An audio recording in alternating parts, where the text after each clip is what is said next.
Assalamualaikum anak-anak, selamat pagi. Apa kabar semuanya hari ini? Ibu harap semuanya baik-baik saja ya.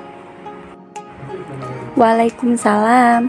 Selamat pagi juga Bu. Alhamdulillah luar biasa, Allahu Akbar. Kami semua baik-baik saja Bu. Alhamdulillah kalau semuanya baik. Baiklah anak-anak, kita langsung saja memasuki pembelajaran ya, untuk melanjutkan materi sebelumnya.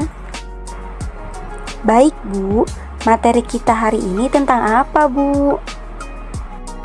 Baiklah, terima kasih Puge telah bertanya. Materi kita hari ini tentang perbedaan dan perubahan kurikulum, mulai dari kurikulum 1947 sampai dengan kurikulum paradigma baru. Baiklah, yang pertama Ibu akan menjelaskan tentang kurikulum 1947. Pada kurikulum ini, kurikulum 1947, pembelajaran tidak menekankan pada pendidikan pikiran, yang melainkan yang diutamakan adalah pendidikan watak. Materi pembelajaran dihubungkan dengan kehidupan sehari-hari. Silabus pembelajaran ada satu, yaitu seorang guru mengajarkan mapel atau mata pelajaran budi pekerti. Yang kedua yaitu kurikulum 1964. Pada kurikulum ini, pemerintah mempunyai keinginan agar rakyat bisa mendapatkan pengetahuan akademik untuk pembekalan pada jenjang sekolah dasar, sehingga pembelajaran dipusatkan pada program Pancawardhana.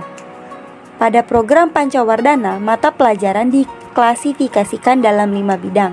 Yang pertama yaitu moral atau pengembangan moral, yang kedua kecerdasan, yang ketiga emosional atau artistik, yang keempat keprigalan, dan yang kelima yaitu jasmani. Yang ketiga yaitu kurikulum 1968. Pada kurikulum ini, kurikulum bertujuan bahwa pendidikan ditekankan pada upaya untuk pembentukan manusia Pancasila sejati. Struktur kurikulum yaitu pembinaan jiwa Pancasila, pengetahuan dasar, dan kecakapan khusus. Muatan materi pembelajaran bersifat teoritis, tidak mengaitkan dengan permasalahan faktual di lapangan. Isi pendidikan diarahkan pada kegiatan mempertinggi kecerdasan dan keterampilan, serta mengembangkan fisik yang sehat dan kuat. Yang keempat yaitu kurikulum 1975. Pada kurikulum ini menekankan pada tujuan agar pendidikan lebih efektif dan efisien. Latar belakang lahirnya kurikulum ini yaitu MBO, Management by Objective, yang terkenal saat itu yaitu rencana pelajaran setiap satuan bahasa. Mata pelajaran budi pekerti digantikan dengan mata pelajaran pendidikan agama dan pendidikan moral Pancasila. Sedangkan yang kelima yaitu kurikulum 1985. Kurikulum ini mengusung proses skill approach. Model pembelajaran yang diterapkan yaitu CBSA, cara belajar siswa aktif, dan menekankan pada aspek kognitif. Sudah mulai muncul mata pelajaran sejarah dengan tajuk Sejarah Perjuangan Bangsa atau PSPB. Selanjutnya yang keenam yaitu mengenai kurikulum 1994. Pada kurikulum ini, kurikulum merupakan perpaduan dari kurikulum sebelumnya dan sistem kurikulum yang seragam di seluruh Indonesia, ditambah dengan muatan lokal yang berbeda di tiap daerah, serta peningkatan penekanan pada aspek kognitif membuat kurikulum ini belum berhasil karena banyaknya problem dari masyarakat. Dan mata pelajaran yang ada di kurikulum 1994 ini serupa dengan kurikulum sebelumnya yaitu kurikulum 1984. Yang ketujuh ada kurikulum 2004. Kurikulum ini menekankan pada ketercapaian kompetensi siswa, baik secara individual maupun klasikal atau kelompok, berorientasi pada hasil belajar, learning outcome, dan keberagaman. Kegiatan pembelajaran menggunakan pendekatan dan metode yang bervariasi. Sumber belajar bukan hanya guru, tetapi juga sumber belajar lainnya yang memenuhi unsur edukatif. Dan juga kurikulum ini berbasis kompetensi atau KBK, serta mengandung 3 unsur pokok, yaitu pemilihan kompetensi yang sesuai, spesifikasi indikator-indikator evaluasi untuk menentukan keberhasilan pencapaian kompetensi, dan pengembangan pembelajaran. Kedelapan, ada kurikulum 2006 atau disebut dengan KTSP 2006.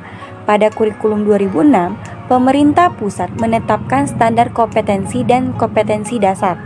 Sedangkan sekolah dalam hal ini guru dituntut untuk mampu mengembangkan dalam bentuk silabus dan penilaiannya sesuai dengan kondisi sekolah dan daerahnya.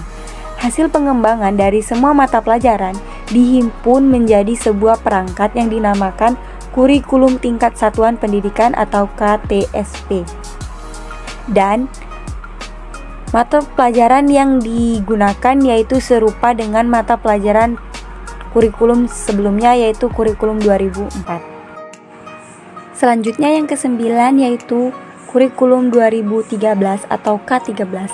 Pada kurikulum 13 menghasilkan insan Indonesia yang produktif, kreatif, inovatif, dan efektif melalui pengamatan sikap, keterampilan, dan pengetahuan terintegrasi. Kurikulum ini, pendidikan agama menjadi pendidikan agama dan budi pekerti, pendidikan Pancasila menjadi pendidikan Pancasila dan kewarganegaraan, bahkan terdapat mata pelajaran prakarya dan kewirausahaan pada jenjang pendidikan menengah. Dan yang terakhir, ada kurikulum paradigma baru. Struktur kurikulum profil belajar Pancasila atau PPP menjadi acuan dalam pengembangan standar isi, standar proses, dan standar penilaian, atau struktur kurikulum capaian pembelajaran atau CP, prinsip pembelajaran dan asesmen pembelajaran. Struktur kurikulum paradigma baru terdiri dari kegiatan ekstrakurikuler berupa pembelajaran tatap muka bersama guru dan kegiatan proyek. Selain itu, setiap sekolah juga diberikan keleluasaan untuk mengembangkan program kerja tambahan. Baiklah, Ibu kira itu saja materi yang bisa Ibu sampaikan mengenai perbedaan dan perubahan kurikulum. Jika ada anak-anak yang ingin bertanya, Ibu berikan kesempatan. Sepertinya tidak ada, Bu. Penjelasan Ibu cukup bisa dimengerti sehingga tidak memiliki pertanyaan untuk materi hari ini. Alhamdulillah, bagus kalau begitu, kalau sudah mengerti. Ibu rasa untuk pertemuan kali ini bisa kita selesaikan ya. Dan Ibu ucapkan terima kasih kepada kalian yang telah mendengarkan materi kali ini. Semoga bermanfaat untuk kita semua. Ibu akhiri, wassalamualaikum warahmatullahi wabarakatuh. Selamat siang semuanya, sampai jumpa di pertemuan selanjutnya.